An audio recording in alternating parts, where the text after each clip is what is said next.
এই দুনিয়ায় কিন্তু আমরা কয়েকদিনের মেহমান। দুনিয়া ছেড়ে কিন্তু আমাদের সবাইকে চলে যেতে হবে। টাকা মানুষকে যে পরিবর্তন করে এটা কিন্তু 100% সত্য কথা। তবে টাকা হলে যে হিজাব ছেড়ে দিতে হবে এটা আমি আগে জানতাম না। কেন আজকে এসব কথা বলছি সম্পূর্ণ ভিডিও দেখলে তোমরা অবশ্যই বুঝতে পারবা। আসসালামু আলাইকুম এভরিওয়ান, সবাই কেমন আছে? 12-13 দিনের মতো আমি খুবই বিজি ছিলাম। এটা আমার ভিডিও দেখেও তোমরা বুঝেছো।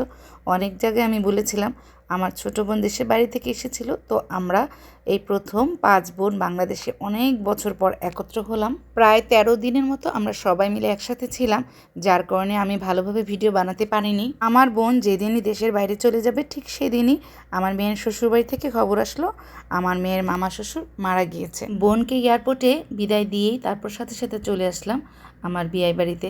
সেখানে যে সবার সাথে একটু দেখা করে আসলাম। স্বাভাবিক এরকম একটা সিচুয়েশনে সবারই মন অনেক খারাপ থাকে। তখন আত্মীয় স্বজন আশেপাশে মানুষজন সবাই মিলে একটু সাপোর্ট দিতে হয়। তখন বাড়ির মানুষের মন মানসিকতা এতটাই খারাপ থাকে যে মনে হয় না যে নিজেরা রান্নাবান্না করে খাওয়া দাওয়া করি। আর ক্ষুধা তো মানুষের লাগবেই, তুমি যতদিনে বেঁচে থাকবা তোমাকে সুখে দুঃখে সব কিছুতেই খেতেই হবে। তো এই উদ্দেশ্যেই আমি কিছু রান্নাবান্না করে নিয়ে যাচ্ছিলাম। তো সেই রান্নাগুলা তোমাদেরকে দেখাচ্ছি।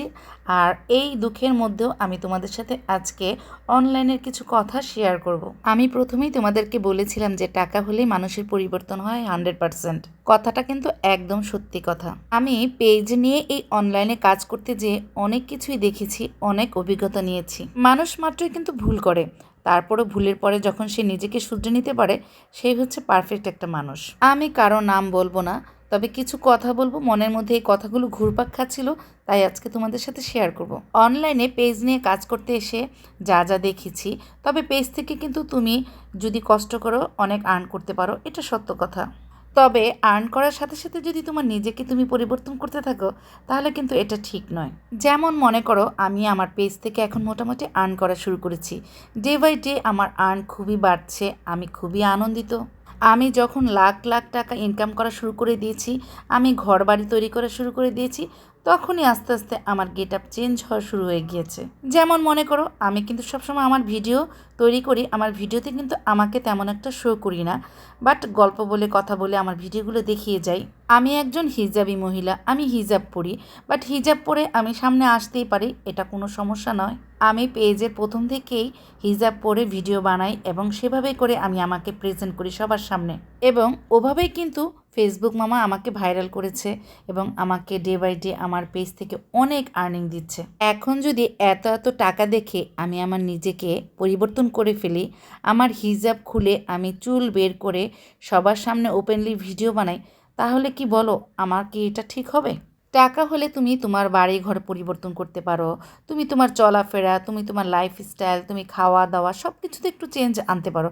তার মানে কি এই আমাকে হিজাব ছেড়ে দিতে হবে, আমার চুল বের করে ভিডিও করতে হবে?